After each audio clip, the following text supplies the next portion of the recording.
You're listening to the Served Up Show, a podcast that features inspiring beverage professionals and topic experts that share their passions through meaningful content. Your hostesses, Bridget Albert, is best known as the Market Fresh Mixologist, an industry mentor with over 25 years of experience. And I'm Julie Milroy, best known for my passion for leading change and helping others grow in their careers. Grab a cocktail and sit back. Let's learn how we can make a positive impact in our industry.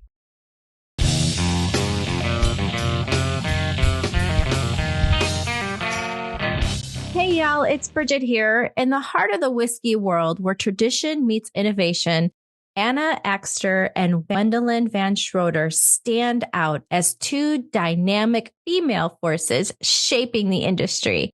As cousins and co-founders of Lodestar Whiskey, Anna and Wendelin have combined their distinct talents and shared passion to the craft spirit that's rich in character, just as their own journey is. So sit back, relax, grab yourself some Lodestar whiskey, and enjoy this really fun episode. Anna and Wendelin, welcome to Served Up. I'm so happy to have you both on today's show. Thanks so much for having us. We're happy to be here. Yeah, very excited. Thank you. Wonderful. Anna, let's start with you. Can you tell the listeners a bit about your background and what really piqued your interest in whiskey? Yes, absolutely. So I have an entertainment background. I worked in film and music and actually worked with Wendelin together in entertainment for over a decade. We worked in music and artist management and some label work and all different things in that space. And then we also worked in film together, some production, and I did some directing and writing. And over the course of about 10 years, especially in our music work where we traveled a whole lot, we developed a love for whiskey. It's kind of the drink of choice in that world. And really kind of developed our palates a little bit and figured out what we really like and what we don't like, and tried to taste as many different whiskeys in places that we travel to. And over time also realized that as women, we didn't feel very represented in that space, just kind of from, all different things, I guess, aesthetic, marketing. It just felt very much that whiskey is still served predominantly as a man's drink and perceived more as a man's drink.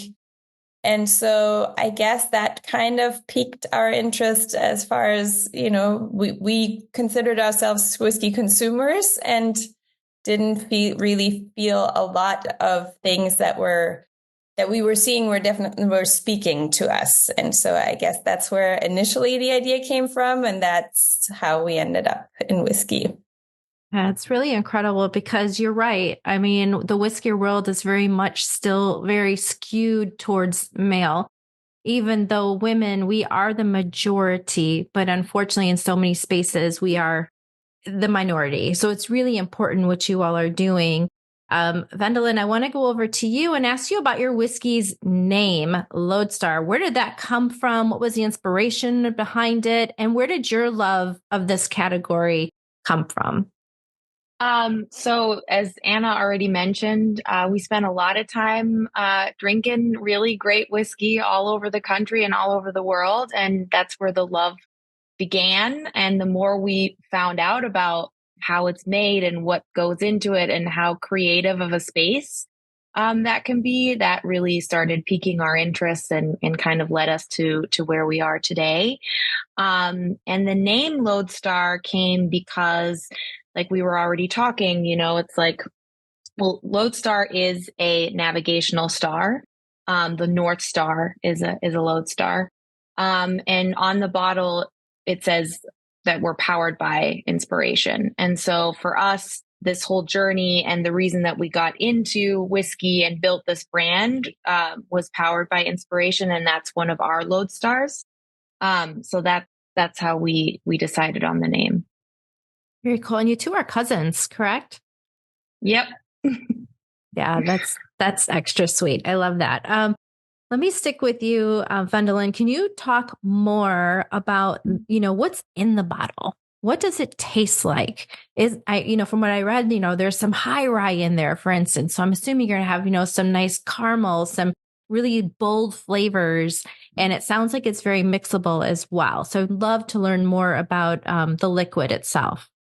Yeah, so we spent a lot of time thinking about what we wanted to go into the bottle. As Anne already said, we came at this as a consumer and we thought about the way that we and our community enjoys drinking whiskey.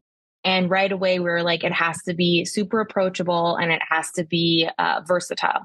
So it has to work in different serve strategies. And we came at this again from an outside perspective and ended up bucking tradition a bit by blending a high rye bourbon and American single malt. We didn't realize that we were bucking tradition, but we were. And we came up with this flavor brief of all the things that we collected over the years of what we liked about whiskeys and what we didn't like, and put it all on a list. And then realized pretty quickly that we would have to blend in order to achieve exactly what we wanted. And that's what we did. And we worked with a master blender to put our idea and our inspiration into a bottle. And like you already said, the high rye bourbon, it has those very familiar bourbon notes. You get the caramel, but it's not too sweet. The high rye content adds a really nice backbone. You get those beautiful baking spices, and that works really great in a cocktail. And then the American single malt gives it a really nice long finish. You get those toasty cereal notes.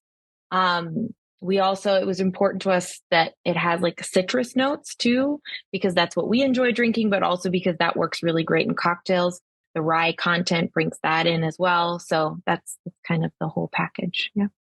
It's so interesting to me that, that you have a blend with the American single malt, because that category is getting a lot of attention right now. It's a newer category. Anna, I want to speak to you just a bit about like, where is it made? Where can we find it? And then what was your personal journey really like in influencing this beautiful brand, right? It's so interesting to me that you jumped into whiskey and not into vodka, which is a lot easier to make. So I just want to hear your thoughts behind that. Like if y'all could have came out with a vodka, why in like make it days, easy? Hard. Easy So if you I can just make want to it know, hard. like, did you have to talk your cousin into it, or was it vice versa? Because y'all picked a really tough category. I guess we like a challenge,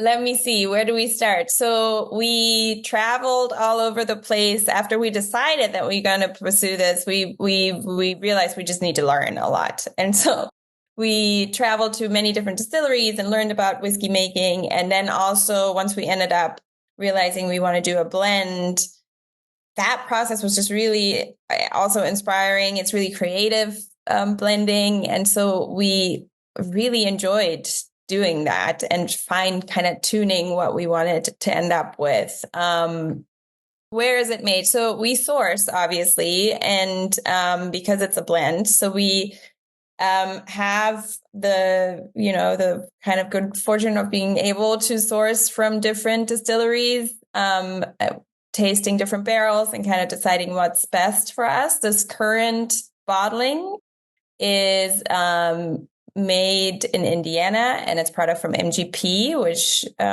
as you, I'm sure know, they're very big, but they make really great product. But we keep it open. The next bottling, there might be one component from a different distillery. We also eventually would love to do another expression. We started with just this one expression to kind of keep it simple and really focus on getting this right initially. And, but we're looking forward to doing another one. So again, there's different places that product might come from. Yeah. And how did we end up with whiskey? I don't know. We just loved drinking whiskey ourselves. We were consumers. And that's kind of where this whole, as I mentioned earlier, where the idea came from. to create something that is a really high quality but versatile product, and at the same time a brand that feels inclusive and to maybe a more varied consumer. Let's stick with you for a moment here, Anna. You mentioned inclusiveness, and we're three females on this call today, and it sounds like we all enjoy whiskey, which is exciting. What are some of those barriers that you're hoping to break down, within the whiskey world? We would love to bring more people into the category who maybe shy away from whiskey because of different reasons. Some people are intimidated by whiskey because they don't know much about it, and not a lot of brands have maybe spoken to them.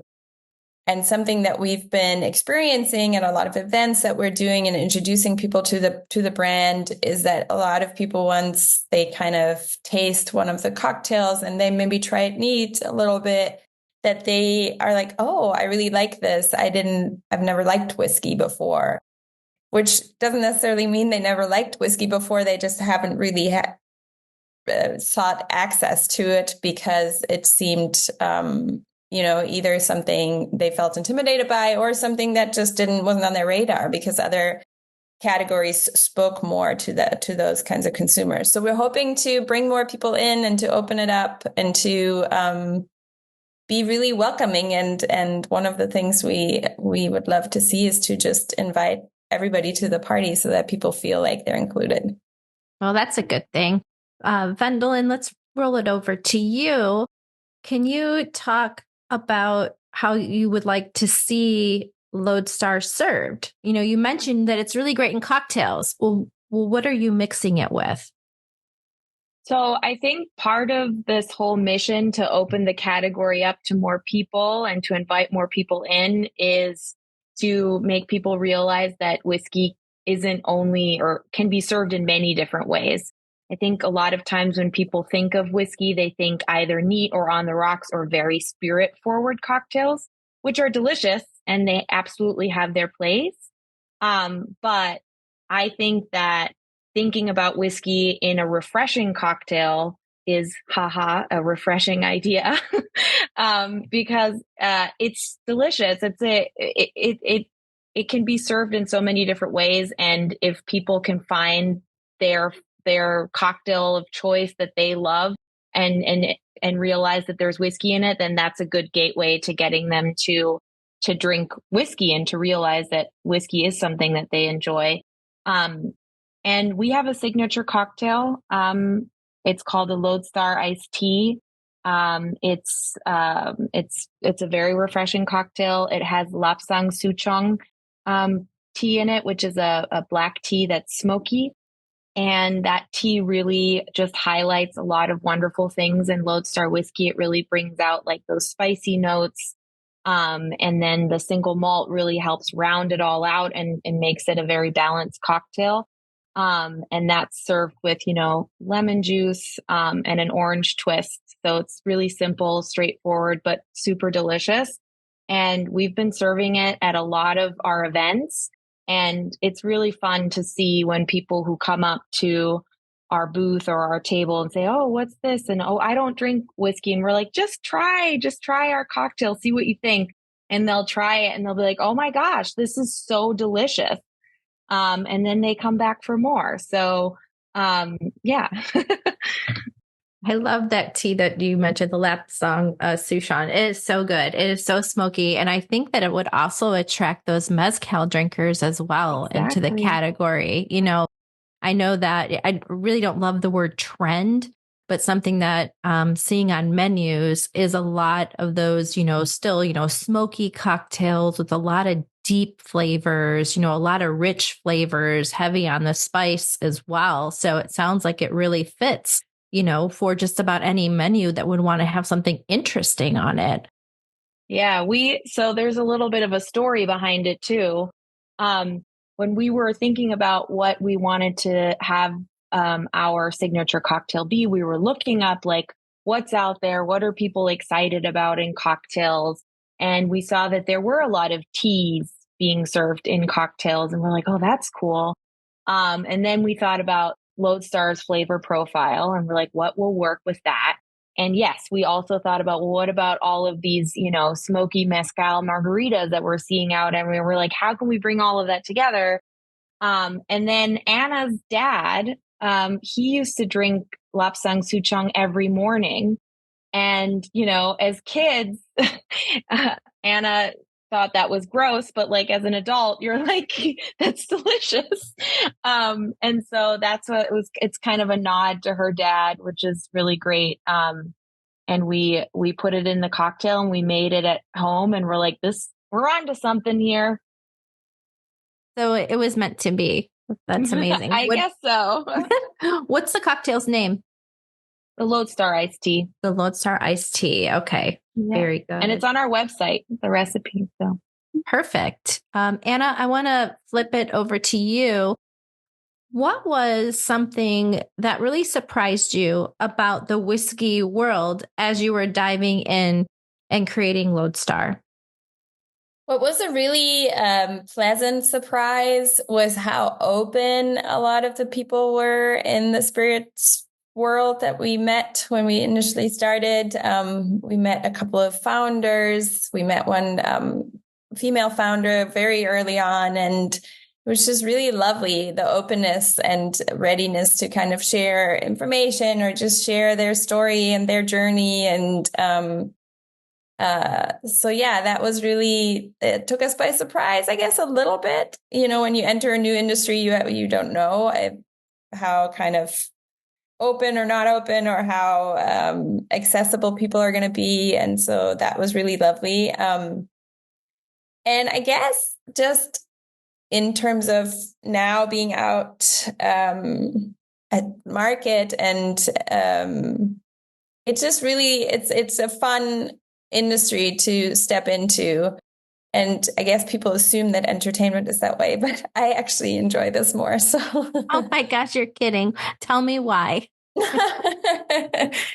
It's also very much a people business, right? We're dealing with accounts, we're dealing with bar directors and people who run bottle shops. And so I enjoy that part a lot. I would say there's less egos running around than in entertainment. So that is definitely something that we appreciate. Yeah. Well, you nailed it as far as hospitality goes, right? I mean, the industry, it is the word, we all cheer each other on, want to see others do well. And I do think it's one of the most welcoming industries to be in. Absolutely. And I'm going to stick with you for just a moment.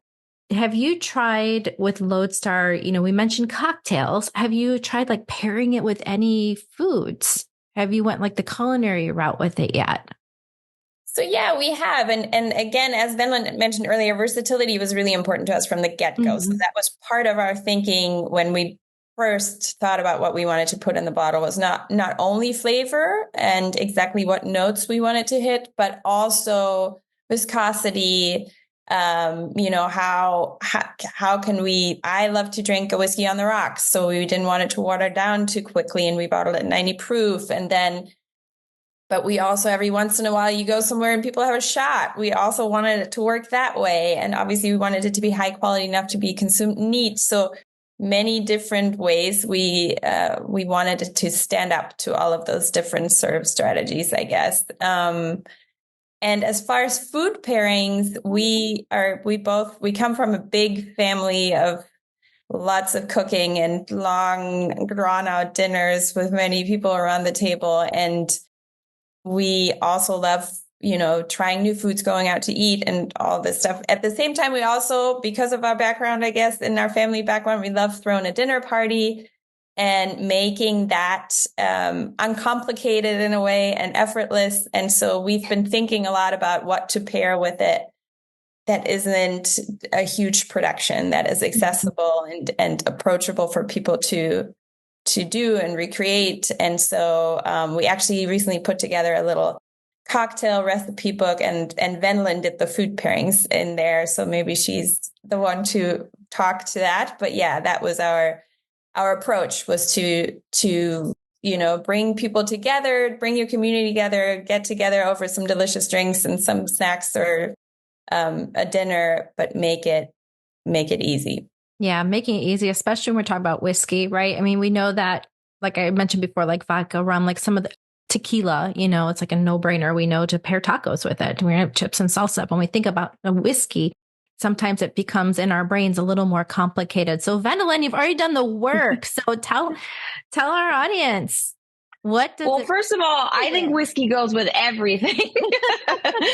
But yeah, like Anna mentioned, we just put together this little cocktail booklet so that people could pick up a bottle and see what cocktails they wanted to make, and then throw something together so they could just, have a party and invite their friends over. So the focus was definitely for it to be more effortless and easy to do.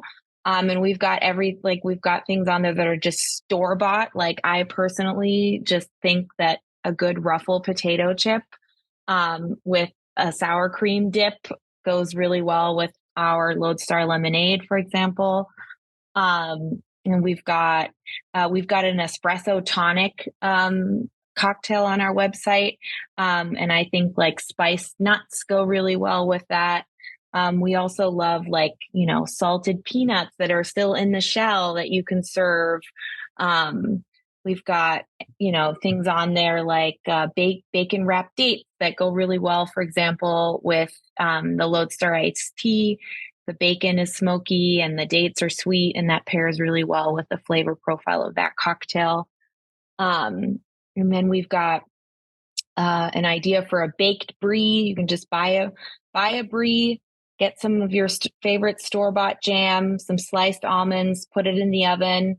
And you've got like a delicious treat that goes really well with our Drink Your Greens cocktail, which is a cocktail that we make with fresh pressed green apple and fennel juice. Well, you're really going through like all the seasons of mixing, which is so cool because I'm serious. Because a lot of times when we think about Scotch, we think wintertime or whiskey is just around, wintertime around that fireplace, maybe to warm us up. But the fact that you brought in apple and fennel and all these refreshing ingredients is amazing. Yeah, I'm working on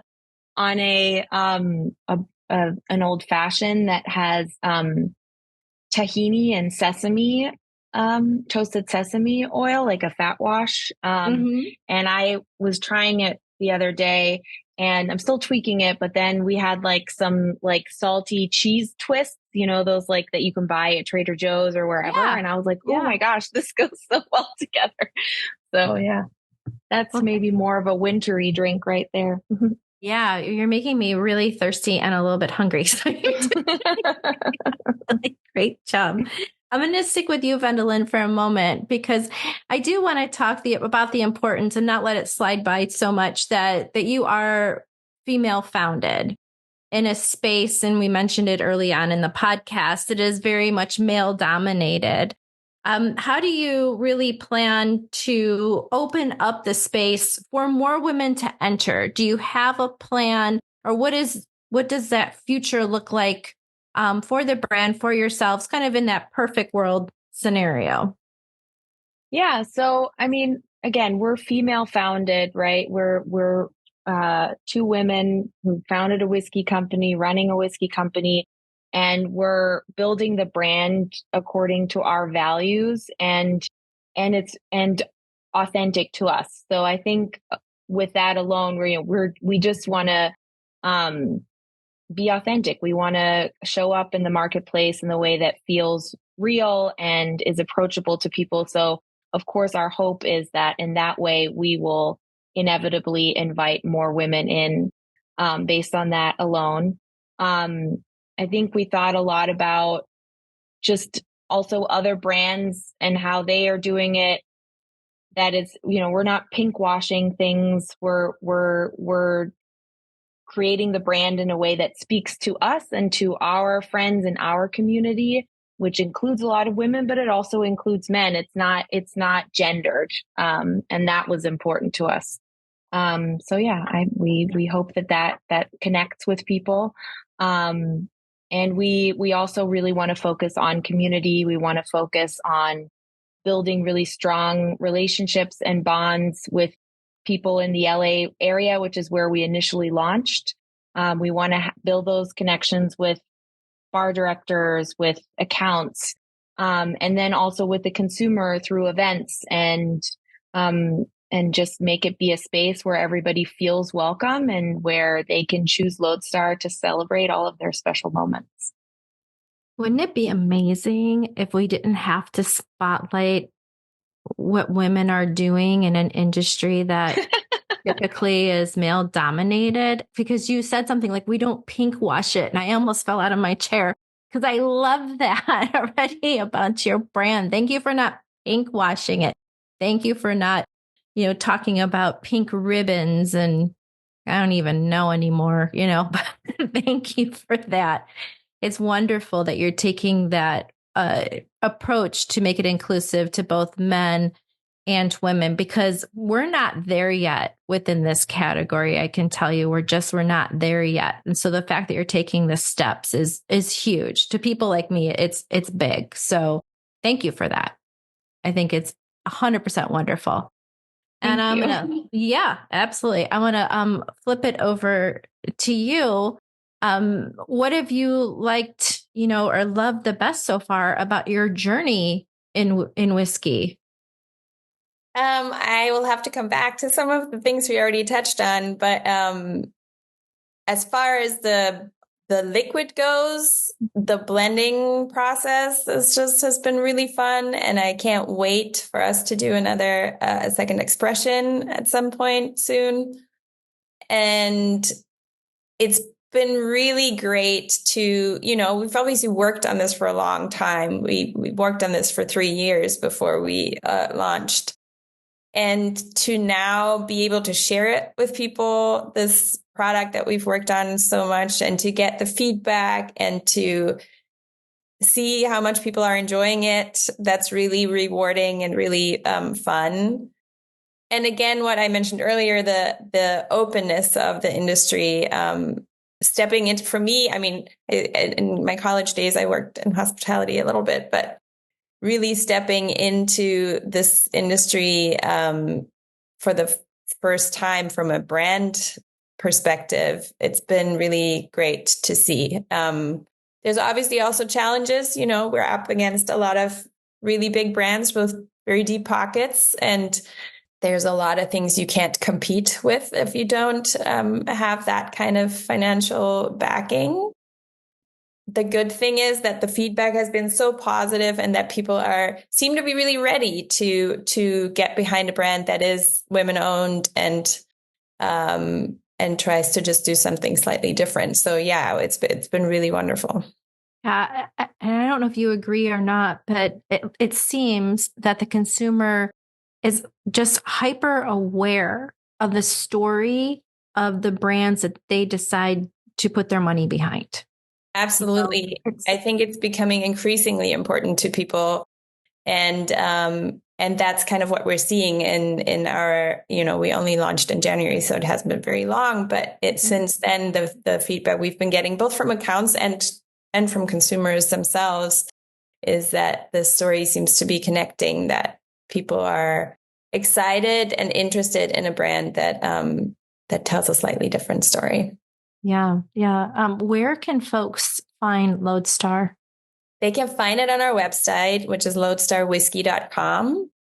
And as far as accounts, bars, restaurants, bottle shops, that is, we launched only in the Southern California area initially. So that's where we're at. We keep that's where you're at. But yeah, we keep a list of the accounts that we're in on our website. So if people want to head there, they can check out where they can find us in LA. What do you hope that the future holds, Wendelin, for Lodestar? I think initially, like I said, I really hope that we build a really strong and authentic foundation here in LA. We want to meet our consumers, and we want to understand who they are and how we can best reach them. we want to build a very strong community. We just want that, to be an overarching thing of our brand, is that people can come together and share Lodestar whiskey. And then down the road, Anna already mentioned, we definitely caught the blending bug, and we would love to create some more expressions and see where our creativity takes us in that regard. And then eventually launch in other markets as well. Well, that sounds all great. And I know you were both up for the challenge because, like I said earlier, you didn't go with something easy. you went for it. And so, on behalf of the Served Up team, myself, I want to wish you both just a lot of great health and a lot of peace, and wishing you just all my very best as you go through your journey through the hospitality industry with Lodestar. I wish you so much success. What you're doing is important, not just to women, but for the next generation of hospitality. And I can't wait to see, what you do next. Thank you so much. Thank you. I thought of one more thing that I wanted to add. We can add it. I will edit this all day. Fine, go for it, Wendelin. Well, just what you said just reminded me of that, and that, there is a change in the hospitality industry. There is a change happening in the spirits industry. There are more women coming in, and we really hope to be part of that wave. Like, whatever way we can help uplift other women in both of these industries, that's something that's really important to us. We want to be part of that revolution. Yeah, definitely. You're already part of the conversation.